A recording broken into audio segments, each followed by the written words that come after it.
I just wanted to bring this up, because I whenever I mention about the possibility of Soto to the Mets, you're a Met boy. I'm a Met boy. Forget about the Mets, all right? Forget about my fandom of the Mets. I'm just speaking in the reality of, as much as Soto loves the Yankees, loves hitting at Yankee Stadium, how much the Yankees are better than every other organization in baseball. Is there a line that Steve Cohen or some other organization can cross that the Yankees can't?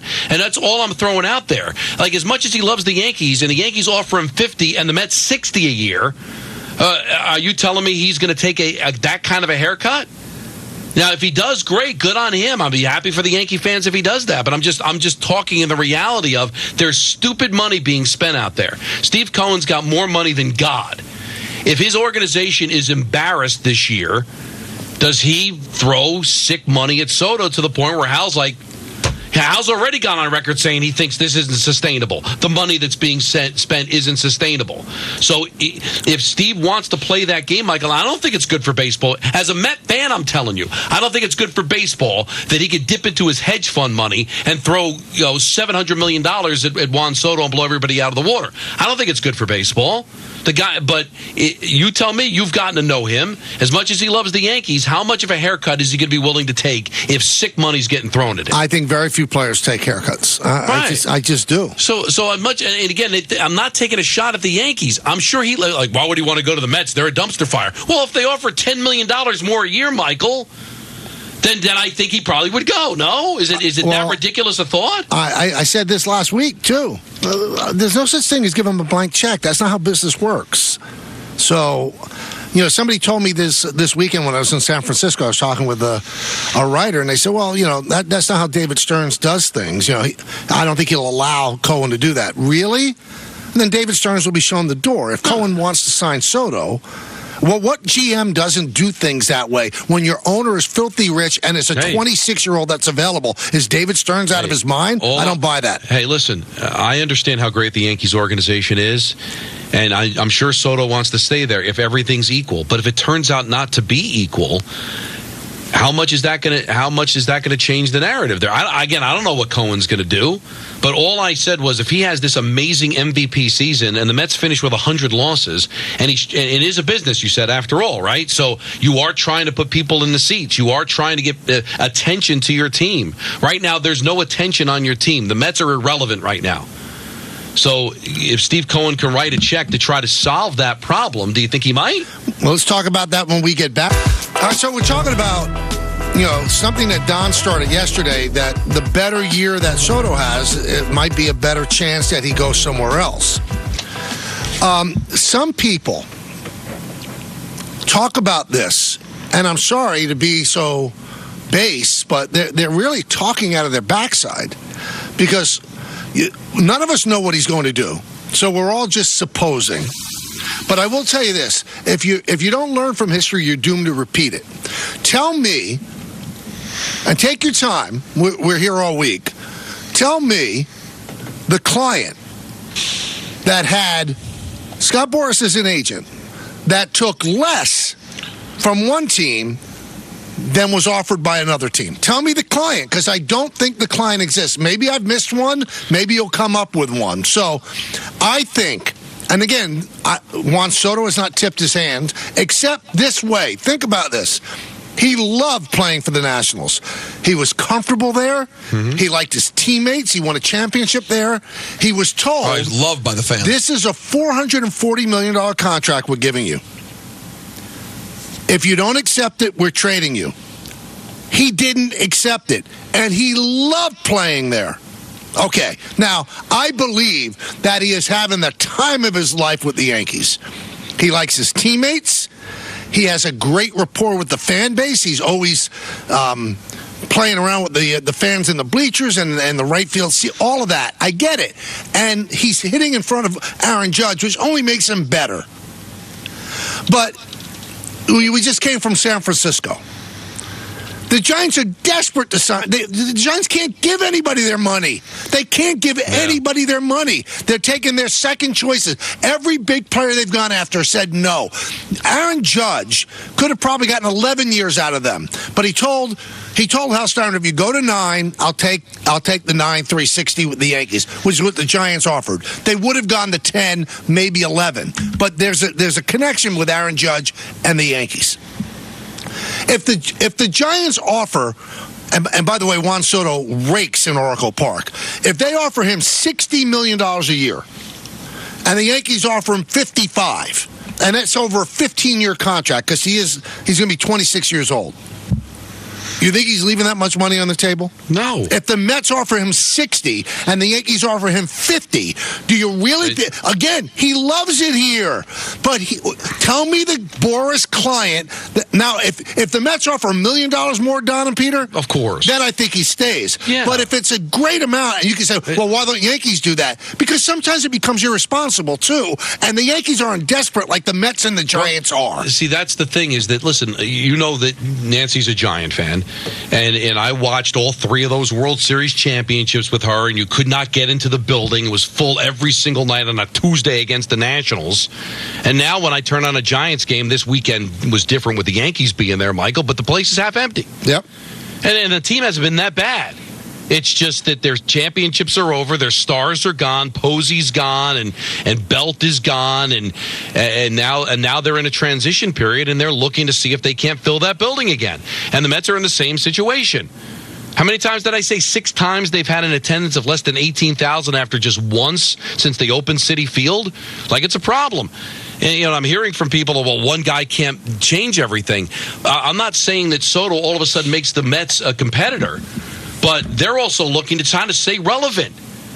Now, whether it works or not, I don't know. And you know what? As a Met fan, I'm not sure I want to give him $60 million a year. But the whole idea of Steve Cohen was that money is no object, and he doesn't mind the luxury tax and all that. And he wants to go out and build a champion. Why not go out and get one of the best players in baseball to do it? But this idea that he wants to be a Yankee, he's going to turn down tens of millions of dollars to stay a Yankee, I hope you're right, Yankee fans. But he's got Scott Boras as his agent.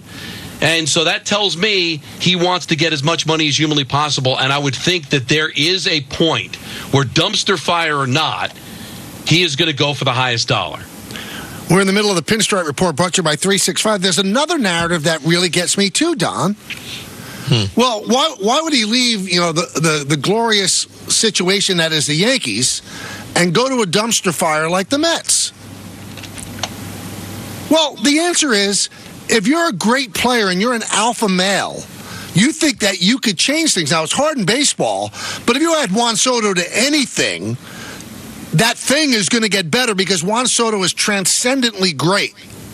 So he's going to turn down Steve Cohen's, $700 million contract because he doesn't want to go to the cesspool that is the Mets right now. Well, he's probably thinking, if I go there, you know what? It's not a cesspool.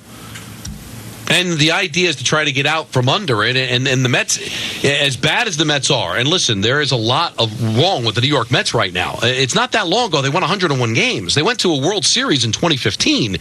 So if you make the right decisions, you can get up from this. So it's not like a team that's never won or a team that is never coming close and is always an embarrassment. They're an embarrassment right now. But you're right. I mean, I'm sure Juan Soto figures, well, they're not going to be an embarrassment anymore. Anywhere I go, I've got a chance to win. And they were competitive in San Diego despite the fact that they didn't win anything. But they were competitive and certainly won a World Series already with the Nationals. That's the other one. Doesn't he want a ring? Well, he already has a ring. Right. He has a ring. So, and I'm sure he wants to win more rings. But you know how confident these athletes are, Michael. He probably figures, I'll go to the Mets. I've got an owner that spends a ton of money, and maybe guys will want to come to play with me, and I'll turn it around, and I'll be the focal point for this organization finally getting it right. So, and none of this is an insult to the Yankees. Now, at Jar some point, from there might be Oz too much. just DM'd me and said, Jose Altuve signed an extension with the Astros without going to free agency, and he's represented by Boras. Yeah, if you take control of something and you say, this is the only place I want to stay, then Boras is going to get you the best deal. But they've turned down $440 which would have averaged out, the length of the contract would have averaged out to $29 million a year, which would have been a steal for the Nationals. You turned down $440 2 years ago from a place that you love. So he's not Jose Altuve. He is of the mindset, I'm going to make more money than any human being who ever played this game before. Now, if that's the case, and like with Altuve, then Soto could go to Boris and say, listen, I want to stay with the Yankees, start negotiating with them. Right. I'm not going to give him a discount, and if we can't come to a meeting of the minds, then I will test free agency. But start talking to him. Let's get something done. But all indications are he is going to test free agency. Now, maybe that's to drive the price up for the Yankees, which ultimately would be the answer. But I think Soto has to realize, unlike the Yankee teams of the past, that there is a line of demarcation that can get crossed here. So once he tests free agency, it is possible the money might get ridiculous where he would have to make a decision on taking a major haircut to stay. But if he wants to stay, then do what Altuve did. Make a deal before you test free agency and he's not doing stay. it. Because Altuve only spent time with the Astros. This is the third team for Soto. And again, he loves it here. Right. But he loved it in Washington, as you said. He loved it in Washington. He really loved it in Washington. So I just think everybody has to pump their brakes. Like Tim Kirchin answered it in a very responsible way. I don't know. Yeah. I think it's going to start with a 5 and maybe it goes to a 6. None of us know. But I do know this. If you don't study history, you're doomed to repeat it. He turned down $440 from a team that he loved. So he's going to go where the most money is. And if it's $1 million a year, I don't think that will make a difference. I don't think so either. If it's $10 million a year, I'm sorry, that makes a difference. It's all the difference, not some difference. That's all the difference. And also the question will be, will Hal put his money where his mouth is, no pun intended, with his conversation about what he's willing to spend or not spend? Was that something that you say early in the season, and by the time we get to free agency, maybe he feels differently, or is he really trying to keep the numbers as low as he says he is? Now, there is a way to do that, and we'll talk about that when we get back. So, Lawrence Tobias tweeted this out. You're probably right about what we said, but when you think about it, how much better can you possibly live, say, at $550 over 10 years, as opposed to $600 million? Reaches a point of diminishing returns. Plus, here, he has a New York exposure and maybe World Series appearances. That's so simple. It's so simplified. Of course that's more money, and that's how they keep score. It doesn't change your standard of living. Yeah, you could buy, your Maybach if you want with $500 million as opposed to $600, but that's how they keep score. Do you know that when Boris was representing Alex Rodriguez, his intention was to double the highest contract given to any professional athlete? And at that time, that was Kevin Garnett's contract. And you know what he got? And Kevin Garnett was making $126 million over the life of his contract with the Timberwolves. You know what Alex signed for with the Texas Rangers? $252. Coincidence? Did Alex need the $252? Could he have lived on $220? Yeah, he could have lived on $220. But that's how they keep scoring. How do people not know this? Well, now, because they're fans on what they would do. Of course, they would stay with the Yankees, a better chance to win. But when you get Scott Boras as your agent, not every case, but in most cases, it's I want to get the most money possible. So many people are saying this too. Hal's going to get destroyed if they don't get him. If Hal offers him a 15-year deal at $50 million a year, so that's $500 million and then 5 more, that would be $750 million. And I'm not saying that's going to be the offer. $750 for 15 years. And Steve Cohen goes, we'll give you $1 billion. You're going to kill Hal Steinbrenner? You're going to destroy Hal Steinbrenner? I mean, you all have to collect yourself at some point. It's not a never-ending flow of money. It's not the way it's going to go. I think he desperately wants to sign him, and they put themselves under the behind the 8 ball by making this deal while he still had a year left to go. They knew that this was going to happen. They hoped he'd had a great year, and you know what? He's having an unbelievable year. Looks like he could win the MVP, could win the batting title, and they're going to be put under a lot of pressure. But to say that he's going to get destroyed, if he offers $750 for $15 million for 15 years, and the guy across town goes $1 billion, I'm sorry, he's not going to be touched. Not on this show. Now the other thing could be that he becomes public enemy number one. Oh, that he didn't want to be a Yankee. He went for the money, so they could end up hating on him. I do think that there is a total where even a Yankee fan may say, listen, we can't go there. I don't know what that is. I mean, some Yankee fans will be like, oh, they should be a bottomless pit of money. But this is what's wrong with Major League Baseball, that it's not about the earnings. The Yankees make way more money than the Mets do, way more money than the Giants do, certainly more money than the Padres did. But when the Padres had an owner that unfortunately was terminally ill and wanted to win a championship, he was throwing ridiculous money, dipping into his own fortune. Same thing happened in Washington. Same thing happened in Detroit when the elder Illich was there. Right, exactly. And now you've got Steve Cohen, who's going to dip into, we're talking about crazy money. It's not crazy money for him, Michael. $750 million, he probably makes that and loses that in a day. I mean, so I don't think it's fair. And that's why the Yankees find themselves, because it sounds ridiculous, but the Yankees are kind of mom and pop. Hal Steinbrenner's a billionaire because he owns the Yankees. He's not dipping into anything but what the Yankees earn them, which is a ton of money. But it's not the money that some of these hedge fund guys make, that some of these owners have in reserve. Now, Peter mentioned this earlier. Well, how does he hold firm to what he said? We don't need to have a $300 million payroll. Well, here's the way you have to look at it. There's a lot of expiring contracts on the Yankees. Verdugo, Rizzo, Torres, Clay Holmes. A couple I might be leaving out. A lot of them. And Soto already makes $31 million this year. $31 million. Mm-hmm. So all they have to do is get $19 million or so off the payroll, give it to Soto, replace the person that made that money with one of the young players out of their system, and you've come up with the money without increasing your payroll and probably lowering it. So there are ways to do it. And as we said at the beginning of the show, if you're going to have Soto and Judge and Garrett Cole all on the same team, so that's 36 and 40, that's 76, and then let's just say 50. And I think it's going to be more, 50 for Soto. So that's $126 million. If you want the payroll to be $280, that's almost half of your payroll on 3 players. You have to have 23 other players on the team. Yeah. There's ways to do it, but the best way is your farm system has to produce really good players. Right, and unfortunately, Michael, 2 things that could be a pitfall. What if the minor league players don't pan out?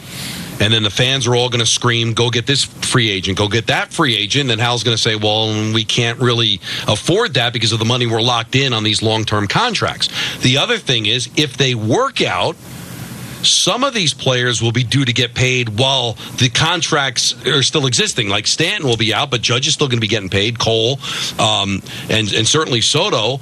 If some of these young players end up panning out, now they want to get paid. And what if you end up losing one of them because you can't afford to pay them because of the contract you're locked into?